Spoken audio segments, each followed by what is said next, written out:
up guys na nakot ko, no? So as I scroll dito kasi sa feed ko sa aking Sokmed, no? Nakita ko, bago siya guys, si Coco Peso Online Credit Loan. So, ang halaga daw ng kanyang pautang is up to 12,000 pesos. Wow. Ngayon, binisita ko agad siya sa Google Play Store. So, nakalagay dito. So, re-release niya lang ng February 21, 2025 at nag-update siya this March 2025 lang. O bagong-bago, as in bagong loan app to. Which is, meron na daw siyang 10,000 download. Malalaman ng bagong loan app to, this is because, tingnan niyo yung reviews, 12 reviews pa lang siya. Anyways, no, sabi niya dito, under daw siya kay Moonpie Trading Corporation. So, binisita ko naman si Moonpie sa SEC website. Hindi ko siya makita dahil sa list of recorded online lending platform. Well, sinilip ko po yung details niya dito. So, under po pala siya kay Fastcoin Lending Corporation, which is, tinignan ko na naman sa SEC website, sa list of recorded online lending platform. So, nakita ko doon, legit to operate siya, license to operate siya, andun siya. Kapatid niya si Cash Cow. Well, again, doesn't mean naman kahit SEC registered itong mga to. Since bagong loan app nga ito, hindi pa natin talaga siya mapagkakatiwalaan. Kasi ang dami nang matagal sa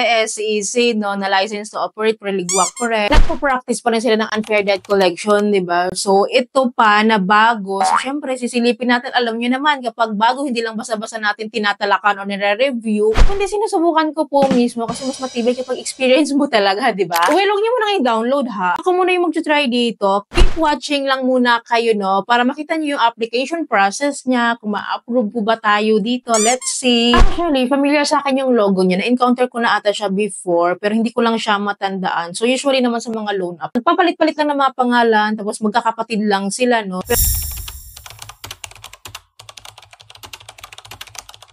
Pero syempre, dahil meron siyang release date dito, nag-update yung loan app na ito. So, ito yung papaniwalaan natin, which is, sabi niya nga, bagong loan app siya this year 2025 lang. So, in-install ko po yung loan app na si Coco Peso at sabi dito, kailangan ko daw i-agree. Ano ang kailangan kong i-agree? Yung mga permission settings po nila. So, agree lang po natin to para makapag-proceed po tayo and then, allow lang natin tong mga nagpa-pop up dito. Ang dami na naman nila. So, anyway, dito po sa dashboard po ni Coco Peso, nakalagay dito na may loan offer daw po sila sa akin ng up to 10,000 pesos. Hindi pa po ito yung aking loan amount, ha. So, up to 10,000 pesos po yung kanilang in-offer sa akin. As first timer, I think siguro. Well, click lang po natin tong apply now. And then here po, as usual, we need to provide our mobile phone number here. And then i-enter po natin yung verification code. And then click lang po natin tong login. We need to create our 6-digit password. So, kahit isang number lang yung ilagay mo dyan, day, talagang magpuproceed siya. Ganyan siya ka-weak si Coco Peso. Weak yung kanyang security picture, ano. And then after that, so we need to take a self-verification agad-agad. So parang familiar itong ganitong process. But anyways, selfie lang po tayo dito. And then submit lang po natin yan. And then agad-agad po, meron na tayong product listing dito. I think this is the loan offer na po nila. So very familiar yung ganitong format. So yun na agad yung application natin, no? Phone number lang, tsaka self-verification. Dalawa lang hinihingi nila dito. Phone number at tsaka self-verification. Tapos, which is dito pa lang, no, malalaman mo na hindi siya auto-disbursement. Bakit? Kasi wala tayong fill up na withdrawal method or withdrawal info, diba? So, nag-direct agad tayo dito sa product listing nila. Nag-direct agad tayo dito sa loan offer nila. So, good thing naman, no, hindi tayo pinahirapan sa application process ni Coco Peso, no. Wala siyang hinihingin kung ano-anong details natin. Kahit nga pangalan ko, hindi hinihingi, diba? Kahit ID ko, hindi rin hiningi. So, wala siyang alam sa akin, kundi yung aking mukha lang at ang aking phone number. So, good thing naman, para hindi na tayo masyadong hirap sa pag-a-apply dito. Well, dito nga, no, nangunguna si 10,500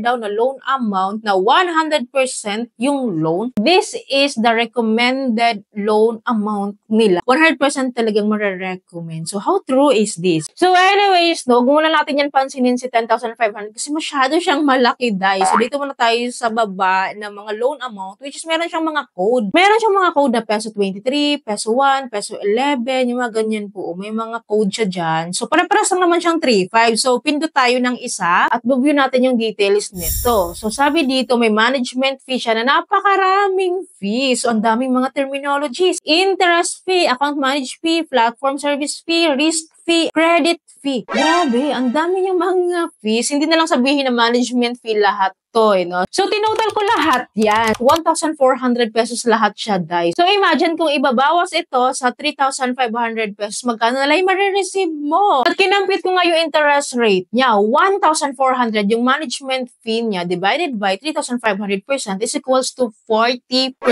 Ganon kalala. 40% yung binabawas nila sa atin. Grabe. So, usually pa naman, yung ganitong format hack, sina-encounter ko na siya ilang beses na 7 days to pay lang to. As in, so payag ka kapag ganito yung mga interest rate or ganito na lang yung loan mo or ganito yung loan amount mo. So payag ka kapag ganon. Anyways, balik tayo dito sa product listing nila. Pindot tayo ng isa pa. So para-paras lang talaga sila, guys. Kaya na si Peso 14, yung pinindot ko ngayon si Peso 10. So view details tayo, ganun din. Para-paras lang talaga sila ng management fee, charge. So anyways, dito na tayo kay 10,500 pesos. Kapag po kinlik po natin si 10,500 pesos, 335 po yun. So pwede daw natin pagsabay-sabayin itong 335 to make it 10,500 pesos nga naman ang utak nila, no? Pwede daw ha, pwede. Again, 100% recommended. Pero ang tanong dito, hindi ba tayo lulubog sa utang nito? Kasi alam nyo, itong bawat 3535 na to, iba-iba sila ng loan details. Every 35 kasi, no, meron silang management fee, di ba, na 1,400.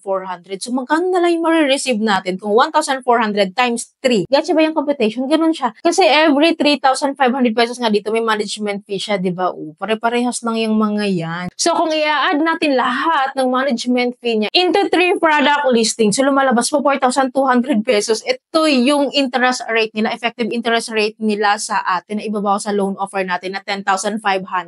So, possibly, 6,300 pesos na lang yung marireceive natin kasi ibabawas nga yung 4,200 sa 10,500 pesos. Papayag ka ba na gano'n na lang yung marireceive mo? So, truly parang scam siya, no? So, ang laki talaga, dahil hindi siya mapagkakatiwalaan. Galawang scam kasi po yung ganito, pero hindi ko siya ginajudge, guys. Pero kapag ganito kasi ka-loan shark, no? So, be wise, no? Maging mapagmatsyag kayo sa mga ganito. Since itong loan up na ito nga is bagong-bago. Kabago-bago niya, ganito agad yung asta niya, di ba? So, dahil meron siyang ilang review dito sa Google Play Store. Now, this March lang talaga din na, this year 2025, kasi nga, release lang ng loan up na ito. So, lahat sila, nakaka-comment lang nila this March 2025. Nakalagay naman dito, I like this app, very simple and fast service. So, kapag mga ganito kasing mga mahalib-muyak talaga, hindi ako nagre-rely dito. So, dito tayo mag-focus sa mga 1-star lang. Kasi sila talaga yung nagbibigay ng mga totoong reviews talaga. Ito ha, March 20 lang, do not use loan 3,500, get 2,100 pesos. 2,100 pesos na lang pala yung matatanggap natin. OMG. Kasi nga, di ba, yung total management fee natin doon is 1,400. Ibabawas na nila sa 3,500 yun. To get a cash loan of 2,100 pesos. Sabi ko sa inyo, binabawas na talaga to. So, ito na lang yung marireceive natin, 2,100 pesos. Grabe naman yun. So, nakalagay dito na your app is useless. Ooh, ang hard. Don't even try to install their app. You will be rejected immediately. So, may nare-reject, may na-approve. So, sabi nga din dito na, well, I think this is scammer. So, di ba, na-share ko sa inyo kanina nga, di ba, na parang alakas siya maka-scam talaga. Ang laki kasi talaga ng interest rate niya. Kasi grabe nga naman, ginawang scammer talaga yung mga ganito. So, which is good thing na rin, no, na na-expose tong loan up na ito as early as now, para kahit pa paano, bigyan tayo ng heads up, nag-aware tayo dito sa loan up na ito. And anyways, patuloy naman po ako mag-update sa inyo regarding different loan ups. Lalo sa mga bagong loan ups ngayon na kauusbog. Talaga namang sinisilayan natin at di pwedeng makalusot sa atin niya. Talaga namang susubukan din talaga natin yan para ma-share ko siya sa inyo ng buo based on my own experience. So, yun lamang po. I hope may natutunan kayo sa video. I hope nakatulong tong video sa inyo. Kung nagustuhan yung video, please don't forget to like, share, and subscribe. And click nyo yung bell button para lahat po ng videos ko is updated and notified po kayo. So, yun lamang po. Thank you for watching this video. Bye!